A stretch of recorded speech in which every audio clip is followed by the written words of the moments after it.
जय हिंद दोस्तों। Welcome to GK GS NCERT सार संग्रह में पॉलिटी देखते हैं और आपको एक क्लास पॉलिटी का कराया गया है और आज हम उद्देशिका से पढ़ेंगे। और इसमें आपका क्वेश्चन जो है एनसीईआरटी क्लास 6 से 12 तक का जो है वन लाइनर आपको मिलेगा। तो आपको बीपीएससी एईडीओ के लिए, बिहार दरोगा के लिए या बीएसएससी सचिवालय के लिए या जीविका के लिए भी काफ़ी हेल्पफुल होगा। तो वीडियो को अंत तक देखिएगा और कमेंट में बताइए सेशन आपको कैसा लगा। और इसे हम सब्जेक्ट वाइज देखेंगे, पॉलिटी देख रहे हैं, हिस्ट्री देखेंगे, ज्योग्राफी देखेंगे, साइंस भी देखेंगे, तो थोड़ा सपोर्ट कीजिएगा। आइए शुरू करते हैं। और हम लोग 7वीं अनुसूची के प्रमुख विषय तक पढ़े थे। आइए आज हम प्रस्तावना यानी कि उद्देशिका से शुरू करते हैं। प्रस्तावना में पूछता है कि शुरुआत कहाँ से होती है, तो देख सकते हैं हम भारत के लोक से शुरू होता है। और क्या आपको सीरीज बाय याद रखिएगा कि संपूर्ण प्रभुत्व संपन्न समाजवादी पंथ निरपेक्ष लोकतंत्रात्मक गणराज्य बनाने के लिए जो है उसके समस्त नागरिकों को, तो ये जो है आपको सीरीज में सजाने के लिए क्वेश्चन देता है। और न्याय की बात है तो आप देख सकते हैं कि यहाँ सामाजिक, आर्थिक और राजनीतिक न्याय 3 प्रकार की न्याय प्रस्तावना में कहा गया है। और स्वतंत्रता 5 प्रकार की है, विचार की, अभिव्यक्ति की, विश्वास की, धर्म की और उपासना की स्वतंत्रता। और समानता आपका प्रतिष्ठा और अवसर की है। संविधान सभा में उद्देश्य प्रस्ताव कब प्रस्तुत किया गया? 13 दिसंबर 1946 को पंडित जवाहरलाल नेहरू के द्वारा पेश किया गया था। भारतीय संविधान का कौन सा भाग एक धर्मनिरपेक्ष राज्य के रूप में वर्णित करता है? तो संविधान की प्रस्तावना। भारतीय संविधान की प्रस्तावना में भारत को एक प्रभुत्व संपन्न समाजवादी पंथ निरपेक्ष लोकतंत्रात्मक गणराज्य के रूप में घोषित किया गया है। सर्वोच्च न्यायालय द्वारा ऐसा किस वाद में कहा गया है कि अनुच्छेद 368 के अंतर्गत संविधान के प्रस्तावना में भी संशोधन किया जा सकता है, परंतु यह मूल ढांचे का उल्लंघन करने वाला नहीं होना चाहिए? तो केशवानंद भारतीवाद 1973 में कहा गया था। उद्देशिका को के.एम. मुंशी ने राजनीतिक जन्मपत्री, ठाकुरदास भार्गव ने संविधान की आत्मा तथा N.A. पालकीवाला ने संविधान का परिचय पत्र कहा है। इसे जरूर याद रखिएगा, इसे नोट कर लीजिएगा कि उद्देशिका को के.एम. मुंशी ने राजनीतिक जन्मपत्री, ठाकुरदास भार्गव ने संविधान की आत्मा और N.A. पालकीवाला ने संविधान का परिचय पत्र कहा है। अनुच्छेद जो 32 है, संवैधानिक उपचारों का अधिकार को डॉक्टर भीमराव अंबेडकर ने संविधान का हृदय एवं आत्मा कहा है। तो ये जरूर याद रखिएगा कि संविधान का हृदय एवं आत्मा B.R. अम्बेडकर के द्वारा किसे कहा गया? तो अनुच्छेद 32 को, संवैधानिक उपचारों का अधिकार को, इसे को याद रखना है। अरेस्ट बारकर ने प्रस्तावना को संविधान का परिचय पत्र कहा है। गोलकनाथ बनाम पंजाब राज्य के मामले में न्यायमूर्ति एम हिदायतुल्लाह ने उद्देशिका को संविधान की मूल आत्मा कहा है। भारत के संदर्भ में पंथ निरपेक्ष शब्द का सही भाव क्या है? तो भारत में राज्य का कोई पंथ धर्म नहीं है। उद्देशिका में सम्मिलित सामाजिक, आर्थिक व राजनीतिक न्याय के तत्व किससे संबंधित है? तो 1917 की रूसी क्रांति से। याद रखिएगा कि उद्देशिका में जो सामाजिक, आर्थिक और राजनीतिक न्याय की बात कही गई वो कहाँ से लिया गया है? तो रूसी सोवियत संघ से, 1917 की रूसी क्रांति से। और आपको फ्रांस की क्रांति से क्या लिया गया है? समानता, स्वतंत्रता और बंधुत्व। उच्चतम न्यायालय ने किस वाद में यह धारणा प्रस्तुत की कि उद्देशिका संविधान का अभिन्न अंग है? तो S.R. बोम्मई बनाम यूनियन वाद ऑफ इंडिया में कहा गया है। सभी व्यक्ति पूर्णतः और समान रूप से मानव हैं। यह सिद्धांत कहलाता है सार्वभौमिकता का सिद्धांत। सार्वभौमिकता का सिद्धांत किसे कहते हैं? सभी व्यक्ति पूर्णतः और समान रूप से मानव हैं। भारत में लौकिक सार्वभौमिकता है क्योंकि संविधान की प्रस्तावना प्रारंभ होती है हम भारत के लोक शब्दों से, we the people of India. लोक कल्याण शब्द भारत के संविधान की उद्देशिका में नहीं है, बल्कि यह राज्य के नीति निर्देशक तत्व का भाग है। याद रखिएगा कि लोक कल्याणकारी राज्य स्थापना करने की बात कौन करता है? तो राज्य के नीति निर्देशक तत्व जो भाग 4 में है, अनुच्छेद 36 से 51 तक। किस संशोधन के द्वारा भारतीय संविधान की उद्देशिका में संशोधन किया गया है? तो 42वां संविधान संशोधन 1976 में एकमात्र जो है उद्देशिका में संशोधन किया गया है। 42वें संविधान संशोधन के तहत भारतीय संविधान की प्रस्तावना में जिन आदर्शों एवं उद्देश्यों की रूपरेखा दी गई है उनका विस्तार कहाँ है? तो मूल अधिकार, राज्य के नीति निर्देशक सिद्धांत एवं मौलिक कर्तव्य के अध्याय में। राज्यों का सबसे महत्वपूर्ण तत्व क्या है? संप्रभुता। इसे याद रखिएगा, राज्यों का सबसे महत्वपूर्ण तत्व क्या है? संप्रभुता। समाजवादी, अखंडता तथा पंथ निरपेक्ष शब्द संविधान की प्रस्तावना में किस संविधान संशोधन द्वारा सम्मिलित किए गए? तो 42वें संविधान संशोधन के द्वारा। उदेशिका को राजनीतिक जन्मपत्री की संज्ञा किसने प्रदान की है? तो जन्मपत्री, राजनीतिक जन्मपत्री का है के.एम. मुंशी ने। प्रस्तावना संविधान का अंग नहीं है। उच्चतम न्यायालय ने यह मत किस वाद में व्यक्त किया था? तो बेरोजगारी संघ मामले में वर्ष 1960 में। दो क्वेश्चन जरूर याद रखिए कि प्रस्तावना संविधान का अंग नहीं है, यह उच्चतम न्यायालय ने किस वाद में कहा था? तो बेरोजगारी संघ मामले में। और किस वाद में कहा था? तो एस.आर. बोमई वाद में कहा था कि प्रस्तावना संविधान का अंग है। संविधान निर्माण में महत्वपूर्ण भूमिका निभाने वाले संविधान सभा के सदस्य सर अल्लादी कृष्ण स्वामी अय्यर के अनुसार संविधान ही प्रस्तावना हमारे दीर्घकालिक सपनों का विचार है। तो याद रखिएगा कि संविधान की प्रस्तावना हमारे दीर्घकालिक सपनों का विचार है। यह किसका कथन है? तो अल्लादी कृष्ण स्वामी अय्यर के। आइए संघ एवं राज्य क्षेत्र देखते हैं। Union and it's territories. अनुच्छेद 1 के 3 में भारत के राज्य क्षेत्र में निम्नलिखित क्षेत्र शामिल होंगे। तो राज्यों के राज्य क्षेत्र, संघ राज्य क्षेत्र और ऐसे अन्य राज्य क्षेत्र जो अर्जित किए जाएं। भारतीय संघ के अंतर्गत किसी राज्य को सम्मिलित करने का अधिकार किसे प्राप्त है? तो संसद को प्राप्त है। याद रखिएगा। संविधान के प्रथम अनुच्छेद के अनुसार भारत होगा राज्यों का संघ। भारत में कितने राज्य एवं संघीय प्रदेश हैं? तो 28 राज्य हैं और संघीय प्रदेश है जिसमें राष्ट्रीय राजधानी क्षेत्र भी सम्मिलित है। लोकसभा में केंद्र शासित प्रदेशों के लिए अधिकतम कितनी सीटें आरक्षित है? इस तरह के क्वेश्चन जरूर याद रखिए। तो 20 याद रखिएगा कि लोकसभा में केंद्र शासित प्रदेशों के लिए अधिकतम कितनी सीटें आरक्षित है? तो 20। 2 पृथक केंद्र शासित प्रदेश के रूप में जम्मू कश्मीर का विभाजन कब किया गया? तो 31 अक्टूबर 2019 को जम्मू कश्मीर एक, लद्दाख 2 यूनियन टेरिटरी बनाया गया। अनुच्छेद जो पहला है संघ के क्षेत्र का नाम है। दूसरा में नए राज्यों के प्रवेश अथवा स्थापना का संसद का अधिकार है। और तीसरे अनुच्छेद में नए राज्यों की स्थापना तथा वर्तमान राज्यों के क्षेत्रफल, सीमा अथवा नामों में परिवर्तन का अधिकार है। और अनुच्छेद 4 में अनुच्छेद 2 एवं 3 के अंतर्गत बनाए गए कानून जिनके द्वारा पहली तथा चौथी अनुसूची एवं पूरक अनुषांगिक एवं अनुवर्ती मामलों में संशोधन किया जा सके। नए राज्य की गठन की शक्ति किसे प्राप्त है? संसद को। नए राज्यों की गठन की शक्ति संसद को प्राप्त है। राज्यों के पुनर्गठन से संबंधित फजल अली आयोग का गठन किस वर्ष किया गया था? तो वर्ष 1953 में। याद रखिएगा, राज्यों के पुनर्गठन संबंधित फजल अली आयोग का गठन 1953 में किया गया था। भाषाई आधार पर भारत में सर्वप्रथम किस राज्य का गठन किया गया था? तो आंध्र प्रदेश का। भाषाई आधार पर भारत में सर्वप्रथम जो था आंध्र प्रदेश गठित हुआ था। राज्य पुनर्गठन आयोग ने 1 नवंबर 1956 को कितने राज्य तथा केंद्र शासित प्रदेश बनाए थे? 14 राज्य बनाए गए थे और 6 केंद्र शासित प्रदेश बनाए गए थे। सिक्किम भारत का एक राज्य किस वर्ष बनाया गया था? तो 36वें संविधान संशोधन के अंतर्गत 1975 में। याद रखिएगा, सिक्किम भारत एक राज्य बना था 36वें संविधान संशोधन 1975 में।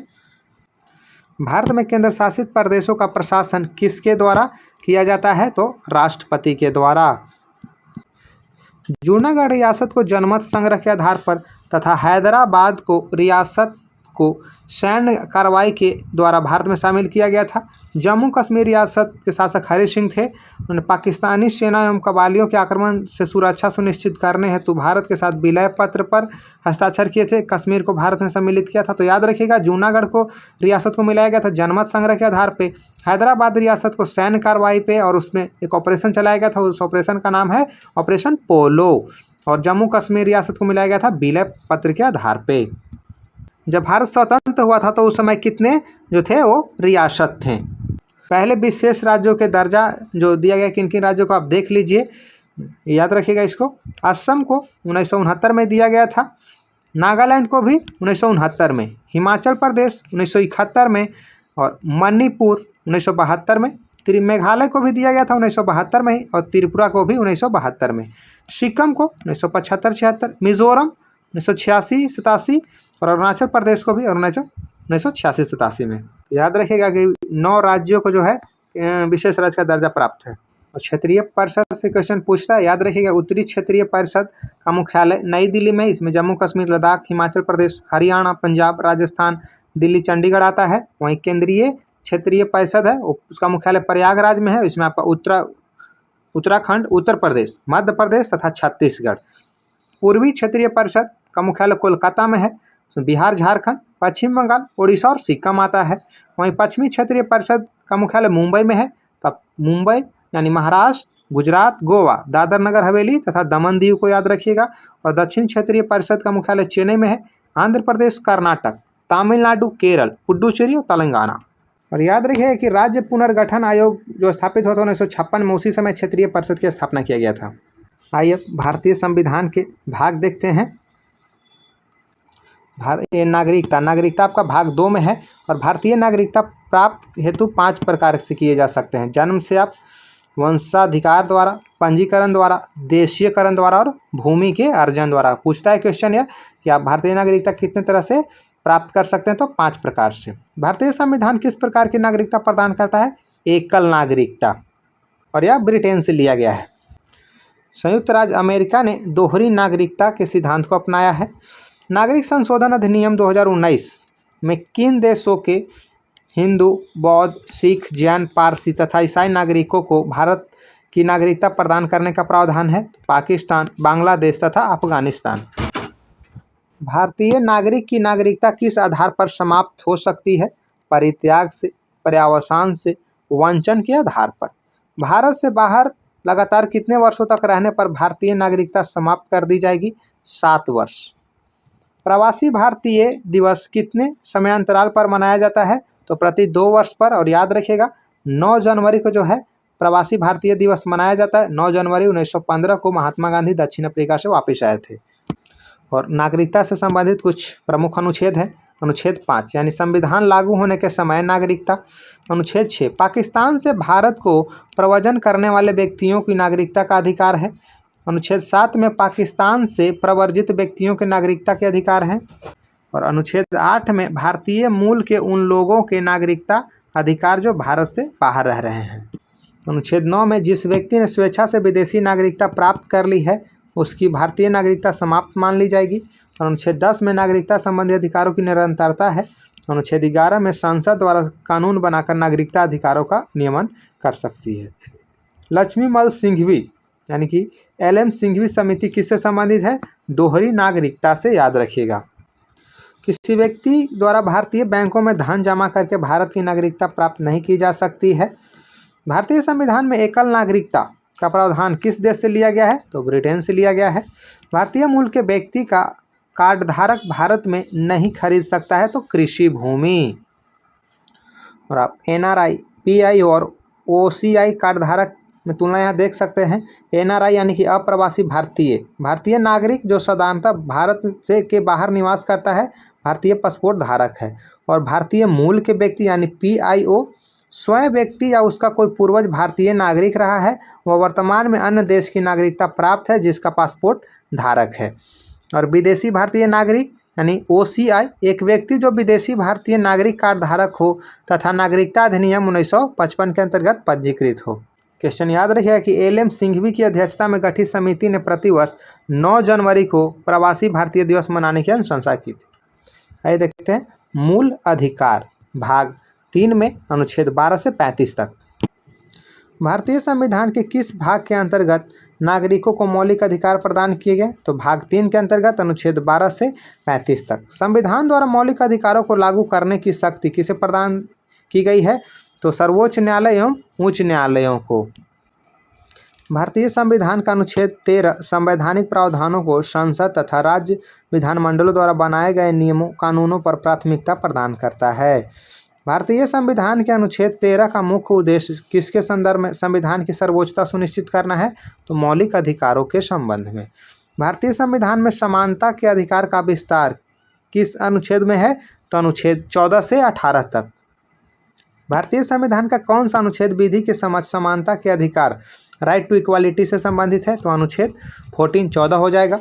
लिंग, जन्म, मूल वंश, जाति, धर्म आदि के आधार पर विभेद का प्रतिषेध अनुच्छेद 15 में एक मूल अधिकार है जिसे समानता के अधिकार के अधीन वर्गीकृत किया गया है। भारतीय संविधान की प्रस्तावना में प्रयुक्त समाजवाद शब्द को किस अनुच्छेदों के साथ समग्रता में रखकर सर्वोच्च न्यायालय द्वारा समान कार्य के लिए समान वेतन का मौलिक अधिकार प्रदान किया गया है? तो अनुच्छेद 14 तथा 16 को। भारतीय संविधान के अनुच्छेदों में कौन सा एक लोक नियोजन के विषय में भारत के सभी नागरिकों को अवसर की समानता की गारंटी प्रदान करता है? तो अनुच्छेद 16 में सबको लोग 1 हो जाएगा और 16 के 2 हो जाएगा। याद रखिएगा, अवसर की समानता की गारंटी प्रदान करता है अनुच्छेद 16। और ये मौलिक अधिकार हैं जो केवल भारतीय नागरिकों को प्राप्त मूल अधिकार है। तो अनुच्छेद 15, अनुच्छेद 16, अनुच्छेद 19, अनुच्छेद 29 और 30, ये 5 जरूर याद रखिएगा। अनुच्छेद 15 में धर्म, मूल, वंश, जाति, लिंग या जन्म स्थान के आधार पर विभेद प्रतिषेध है। लोक नियोजन के विषय में अवसर की समानता है। अनुच्छेद 16 में वाक एवं व्यक्ति शांतिपूर्ण एवं सशस्त्र रहित सम्मेलन करने, संघ एवं सरकारी समिति बनाने, भारत के राज्य क्षेत्र में आबद्ध एवं बसने तथा व्यापार की स्वतंत्रता अनुच्छेद 19 में है। और अल्पसंख्यक वर्गों के हितों का संरक्षण अनुच्छेद 29 में है। शिक्षण संस्थानों की स्थापना और प्रशासन करने का अल्पसंख्यक वर्गों का अधिकार अनुच्छेद 30 में है। और यह जो है 5 अनुच्छेद सिर्फ और सिर्फ भारतीय नागरिकों को प्राप्त है। आइए, भारतीयों एवं विदेशी नागरिकों को प्राप्त मूल अधिकार। विधि के समझ, समता और विधियों के समान संरक्षण यानी अनुच्छेद 14, अनुच्छेद 20, अनुच्छेद 21, अनुच्छेद 21 के ए और अनुच्छेद 22, अनुच्छेद 23-24 और अनुच्छेद 25, 26, 27, 28 या भारतीय के और विदेशी दोनों को प्राप्त है। याद रखिएगा कि अपराधों के लिए दोष सिद्धि के संबंध में संरक्षण अनुच्छेद 20 में है। जीवन का अधिकार अनुच्छेद 21 में। शिक्षा का अधिकार अनुच्छेद 21 के ए में। कुछ दशाओं में गिरफ्तारी एवं निरोध से संरक्षण अनुच्छेद 22 में। शोषण के विरुद्ध अधिकार अनुच्छेद 23-24 में। अनुच्छेद 23 में बलात्श्रम है और अनुच्छेद 24 में है या 14 वर्ष से कम आयु के बच्चों को जोखिम भरा काम करने से निषेध करता है। और धर्म एवं संस्कृति की स्वतंत्रता का अधिकार जो है अनुच्छेद 25 से 28 तक है। संविधान के किस अनुच्छेद के अंतर्गत अस्पृश्यता का उन्मूलन किया गया? अनुच्छेद 17 में। काफ़ी पूछता है। संविधान में अस्पृश्यता परिभाषित नहीं है। अस्पृश्यता निवारण अधिनियम 1955 के अंतर्गत अस्पृश्यता को बढ़ावा देना एक दंडनीय अपराध है। तो अस्पृश्यता निवारण अधिनियम कब आया था? 1955 में। याद रखिएगा। अनुच्छेद 18 का संबंध किससे? उपाधियों का अंत से। और भारतीय संविधान में आर्थिक समानता जो है वह समानता के मौलिक अधिकार में सम्मिलित नहीं है, ये भी याद रखिएगा। भारतीय संविधान के किस अनुच्छेद में वाक एवं अभिव्यक्ति की स्वतंत्रता के मूल अधिकार का प्रावधान किया गया है? अनुच्छेद 19 में। तो और भारत में संविधान में प्रेस की स्वतंत्रता का प्रत्यक्ष प्रावधान नहीं है, परंतु यह स्वतंत्रता किस अनुच्छेद में अंतर्निहित है? तो अनुच्छेद 19 के ए में। और याद रखिए कि अनुच्छेद 19 के अंतर्गत 6 स्वतंत्रताएं दी गई हैं। पहला आपका है अनुच्छेद 1 के में वाक और अभिव्यक्ति की स्वतंत्रता, यानी कि बोलने की स्वतंत्रता, प्रेस की स्वतंत्रता। और जब आप बोलिएगा तो क्या होगा? भीड़ लगेगा कि क्या बोल रहे हैं भाई। तो शांतिपूर्ण हथियार रहित सम्मेलन का अधिकार अनुच्छेद 21 के 1 के बी में हो जाएगा। और फिर क्या हो? जब मिलिएगा एक जगह बहुत सारे लोग तो कोई ग्रुप बनाइएगा, संघ बनाइएगा, तो संगम या संघ सहकारी समिति बनाने का अधिकार जो है अनुच्छेद 19 के फर्स्ट के सी में हो जाएगा। और फिर जब ग्रुप बनिएगा तो कहीं मिलने जाइएगा कि चलिए भाई वो कोई बिहार का है, कोई यूपी का है, कोई झारखंड का है। तो भारत के राज्य क्षेत्र में आबद्ध संचरण का अधिकार अनुच्छेद 19 के फर्स्ट के डी में है। और भारत के किसी भाग में निवास करने व बसने का अधिकार अनुच्छेद 19 के फर्स्ट के ई में हो जाएगा। और कोई वृत्ति आजीविका, व्यवसाय या व्यापार करने का अधिकार अनुच्छेद 19 के फर्स्ट के जी में हो जाएगा। और एक एफ वाला आपका संपत्ति का अधिकार था, उसे हटा दिया गया 44वां संविधान संशोधन के द्वारा। तो याद रखिएगा, बोलिएगा तो क्या होगा? भीड़ होगा। और भीड़ होगा तो क्या है? एक संघ बनाइएगा। और संघ बनेगा तो बहुत दूर दूर के लोग होंगे, तो फिर वहाँ जाके मिलने जाइएगा। और मिलने जाइएगा तो अगर मन कर गया तो बस भी जाइएगा। और बसिएगा तो क्या कीजिएगा? व्यवसाय कीजिएगा। और दोस्तों, बिहार दरोगा, BSSC CGL, BPSC ADO के लिए प्रैक्टिस सेट कराया गया। अगर आप इसे नहीं देखें तो देखिएगा, प्लेलिस्ट में मिल जाएगा। और सेशन पसंद आए तो वीडियो को लाइक कीजिएगा, चैनल को सब्सक्राइब कीजिएगा और दोस्तों के साथ शेयर कीजिएगा। भारतीय संविधान के किस अनुच्छेद के अंतर्गत यह प्रावधान किया गया है कि किसी अपराध के अभियुक्त को स्वयं अपने विरुद्ध गवाह बनने के लिए बाध्य नहीं किया जा सकता? अनुच्छेद 20 के सी में कहा गया है। संविधान का कौन सा अनुच्छेद दोष सिद्धि के संबंध में अभियुक्तों को दोहरे दंड एवं स्व अभिशासन के से संरक्षण प्रदान करता है? तो अनुच्छेद 20 हो जाएगा। भारतीय संविधान का कौन सा अनुच्छेद व्यक्ति की विदेश यात्रा के अधिकार को संरक्षण प्रदान करता है? तो अनुच्छेद 21। मौलिक अधिकारों के अंतर्गत कौन सा अनुच्छेद बच्चों के शोषण के विरुद्ध प्रावधान से संबंधित है? अनुच्छेद 24 हो जाएगा, अनुच्छेद आर्टिकल 24। भारतीय संविधान के अनुच्छेद 25 में प्रयुक्त हिंदू शब्द में बौद्ध, जैन और सिख धर्म सम्मिलित किए जाते हैं। याद रखिएगा कि हिंदू शब्द में बौद्ध, जैन और सिख धर्म सम्मिलित किए जाते हैं अनुच्छेद 25 में। भारतीय संविधान के अनुच्छेद 32 के अंतर्गत कौन से अधिकार परिवर्तित किए जा सकते हैं? मौलिक अधिकार। मौलिक अधिकार अगर आपका हनन होता है तो सुप्रीम कोर्ट जाइएगा तो रीट जारी करेगा अनुच्छेद 32 के तहत, और उच्च न्यायालय जाइएगा तो अनुच्छेद 226 के तहत। मौलिक अधिकारों का संरक्षक कौन है? न्यायपालिका। भारतीय संविधान का अनुच्छेद 30 जो अल्पसंख्यकों को अपनी रुचि के शिक्षण संस्थानों को स्थापित एवं संचालित करने का अधिकार और संरक्षण प्रदान करता है। डॉक्टर भीमराव अंबेडकर ने मौलिक अधिकारों में से किसे संविधान का हृदय एवं आत्मा कहा है? तो संवैधानिक उपचारों का अधिकार यह अनुच्छेद 32 में है। और याद रखिएगा कि अनुच्छेद 26 के अंतर्गत सभी धर्मावलंबियों को धार्मिक संस्था की स्थापना और धार्मिक कार्यों के प्रबंधन का अधिकार देता है। राज्य के नीति निर्देशक तत्व देखते हैं, इससे काफ़ी क्वेश्चन पूछता है। राज्य के नीति निर्देशक तत्व जो है या आयरलैंड के संविधान से लिया गया है। भाग 4 में आपका अनुच्छेद 36 से 51 तक। राज्य के नीति निर्देशक सिद्धांतों को भारतीय संविधान में शामिल किए जाने का क्या उद्देश्य है? तो सामाजिक और आर्थिक लोकतंत्र को स्थापित करना। कल्याणकारी राज्य की संकल्पना का समावेश संविधान के किस भाग में किया गया है? तो राज्य के नीति निर्देशक सिद्धांतों में भाग 4 में। भारतीय संविधान में किसके अंतर्गत पंचायती राज प्रणाली की व्यवस्था की गई है? तो राज्य के नीति निर्देशक सिद्धांतों के अंतर्गत। याद रखिए कि अनुच्छेद 40 के तहत पंचायत का गठन किया जाता है। समान आचार संहिता राज्य के नीति निर्देशक तत्व का भाग नहीं है, किंतु समान नागरिक संहिता नीति निर्देशक तत्व का भाग है। और राज्य के नीति निर्देशक तत्व में समान नागरिक संहिता आर्टिकल 44 में है। नीति निर्देशक सिद्धांत वाद योग नहीं है। याद रखिए काफ़ी क्वेश्चन पूछता है कि मौलिक अधिकार और नीति निर्देशक तत्व में एक बड़ा अंतर क्या है? तो मौलिक अधिकार बाध्य योग है, लेकिन नीति निर्देशक सिद्धांत बाध्य योग नहीं है। और कमेंट में आप बताइएगा कि समान नागरिक संहिता जो है भारत के किस किस राज्य में लागू है।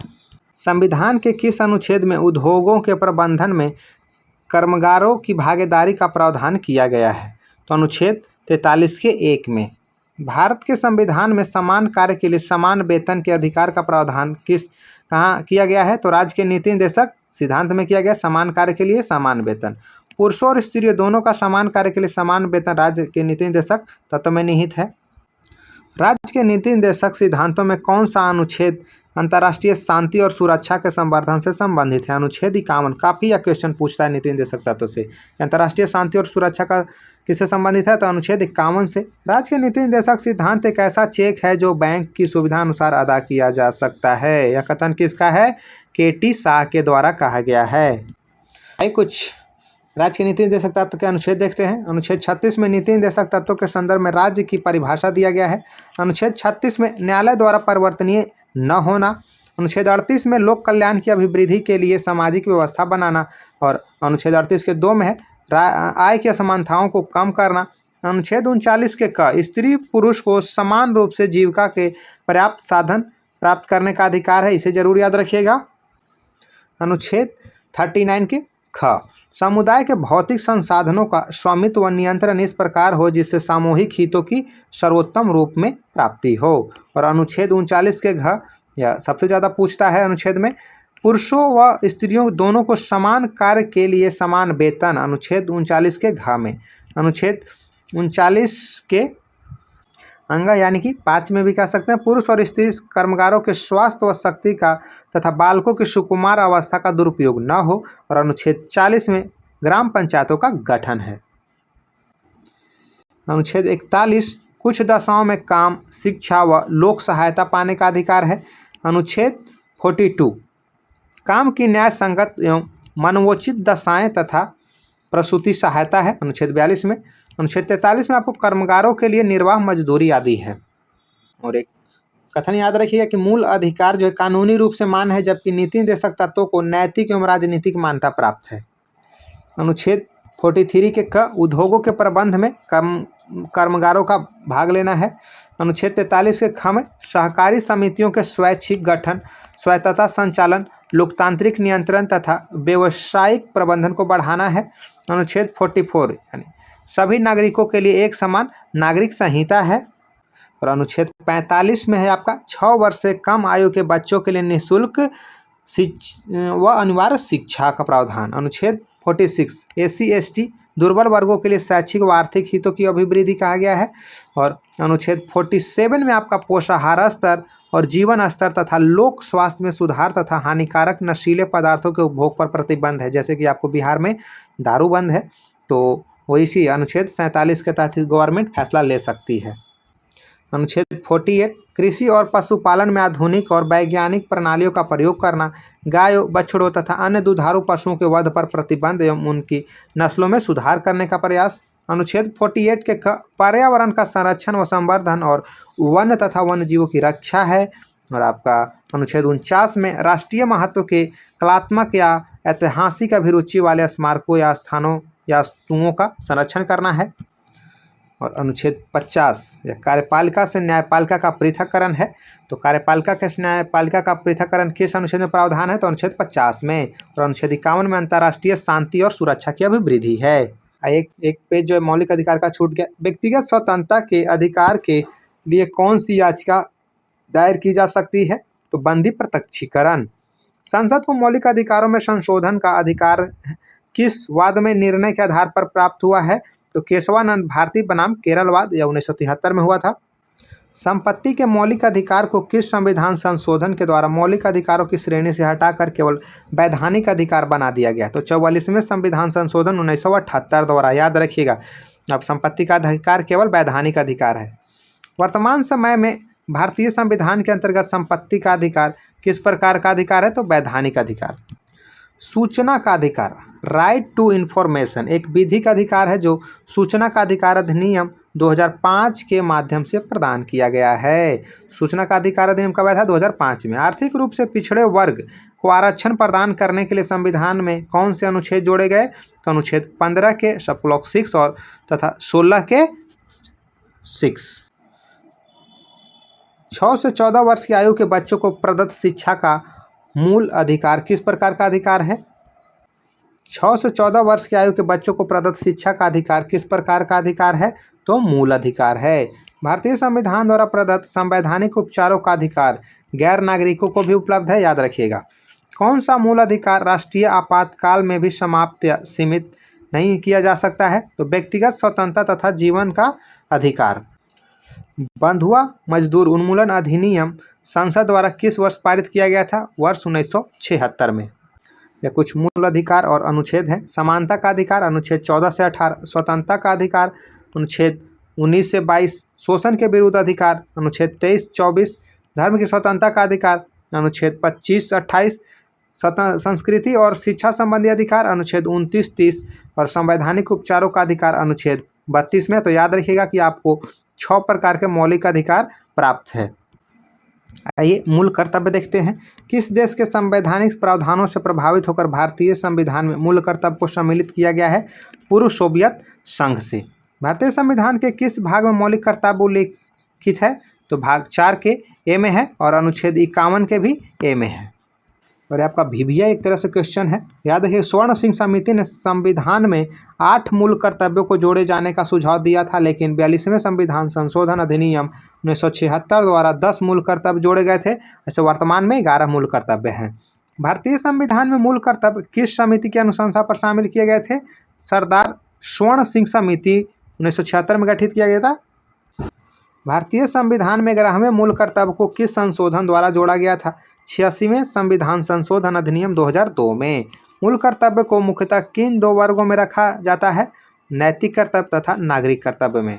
मूल कर्तव्यों के अंतर्गत स्वतंत्रता संग्राम के उच्च आदर्शों का सम्मान किस प्रकार का कर्तव्य माना जाता है? तो नैतिक कर्तव्य। प्राकृतिक पर्यावरण एवं वन्य जीव संरक्षण भारतीय नागरिकों के मूल कर्तव्य में से एक है। राष्ट्रीय महत्व के स्थानों और स्मारकों की रक्षा करना मौलिक कर्तव्य नहीं है, बल्कि राज्य के नीति निर्देशक तत्वों के अंग है। और यह आर्टिकल जो है 49 में बड़ा कन्फ्यूज करता है। महिलाओं के सम्मान के लिए कुप्रथाओं का त्याग करना प्रत्येक भारतीय नागरिक का कर्तव्य है। यह किस अनुच्छेद में वर्णित है? तो अनुच्छेद 51 के क में या 5 नंबर पे है। मूल कर्तव्य किन पर लागू होते हैं? केवल नागरिकों पर। सर्वोच्च न्यायालय के मुख्य न्यायाधीश PN भगवती को जनहित याचिका का जनक माना जाता है, याद रखिएगा। नागरिकों के लिए 11 मौलिक कर्तव्य हैं और आइए उसको देख लेते हैं एक नज़र। संविधान का पालन करें और उसके आदर्शों, संस्थाओं, राष्ट्रध्वज और राष्ट्रगान का आदर करें, या कुछ याद रखिएगा वो, क्योंकि मौलिक अधिकार 6 हैं लेकिन मौलिक कर्तव्य आपके पास 11 है। स्वतंत्रता के लिए हमारे राष्ट्रीय आंदोलन को प्रेरित करने वाले उच्च आदर्शों को हृदय में संजोए रखें और उनका पालन करें, यह दूसरा मौलिक कर्तव्य है। तीसरा, भारत की संप्रभुता, एकता और अखंडता की रक्षा करें, उसे अक्षुण्ण रखें। चौथा है, देश की रक्षा करें और आह्वान किए जाने पर राष्ट्र की सेवा करें। पांचवा है आपका, भारत के सभी लोगों में समरसता और समान भ्रातृत्व की भावना का निर्माण करें, जो धर्म, भाषा और प्रदेश या वर्ग आधारित सभी भेदभावों से परे हो। ऐसी प्रथाओं का त्याग करें जो स्त्रियों के सम्मान के विरुद्ध हो। छठा है, हमारी सामाजिक संस्कृति की गौरवशाली परंपरा का महत्व समझे और उसका रक्षण करें। सातवां, प्राकृतिक पर्यावरण जिसके अंतर्गत वन, झील, नदी और वन्यजीव सम्मिलित हैं, रक्षा करें और उसका संवर्धन करें तथा प्राणी मात्र के प्रति दया भाव रखें। और आठवां मूल कर्तव्य है, वैज्ञानिक दृष्टिकोण, मानववाद, ज्ञानार्जन तथा सुधार की भावना का विकास करें। नौवां है, सार्वजनिक संपत्ति को सुरक्षित रखें और हिंसा से दूर रहें। 10वां, व्यक्तिगत और सामूहिक गतिविधियों के सभी क्षेत्रों में उत्कर्ष की ओर बढ़ने का सतत प्रयास करें, जिससे राष्ट्र निरंतर बढ़ते हुए प्रयत्न एवं उपलब्धि की नई ऊंचाइयों को प्राप्त करे। और 11वां आपका शामिल किया गया था, 6 वर्ष की आयु से 14 वर्ष की आयु के बच्चे के माता पिता और संरक्षक जो भी हों, उन्हें शिक्षा के अवसर प्रदान करें। इस कर्तव्य को संविधान के 86वें संविधान संशोधन अधिनियम 2002 की धारा 4 के द्वारा जोड़ा गया। तो आज बस इतना ही, आगे राष्ट्रपति पढ़ेंगे। तो सेशन पसंद आए तो वीडियो को लाइक कीजिएगा, चैनल को सब्सक्राइब कीजिएगा और दोस्तों के साथ शेयर कीजिएगा डियर फ्रेंड्स।